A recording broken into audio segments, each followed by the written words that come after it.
अस्सलाम वालेकुम दोस्तों, मैं हूं आपको भाई उमर फ़ारूक और हमारे यूट्यूब चैनल का नाम है हाई एनिमल व्लॉग चैनल। ये देखें कैसे गायों को चराते हैं। देहात में अपना ही एक रंग है, माहौल है। सारा दिन ही मवेशी चराते हैं भाई। मवेशी चराने के बाद फिर इसको ले जाते हैं घर वापस। शाम का टाइम हो गया है। अब जैसे यहाँ से जाएंगे घर जाके बांधेंगे इनको, इनका दूध निकालेंगे, फिर दूध को फ़रोख्त करेंगे। सारा दिन इनका यही काम होता है, मवेशी को चराते हैं। ये हमारे वसीम भाई हैं। वसीम भाई इधर मुँह करें। सुबह कितने बजे निकलते हैं भाई?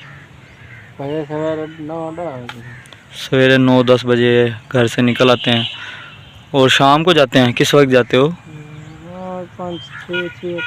6-6:30 बजे वापस चले जाते हैं।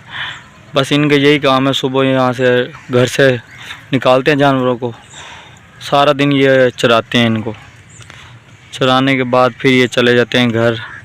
फिर ये दूध उनका निकाल के वहाँ फ़रोख्त करते हैं। माशाल्लाह ये देखें कितनी प्यारी गायें हैं, साथ ही बच्चे वगैरह भी हैं।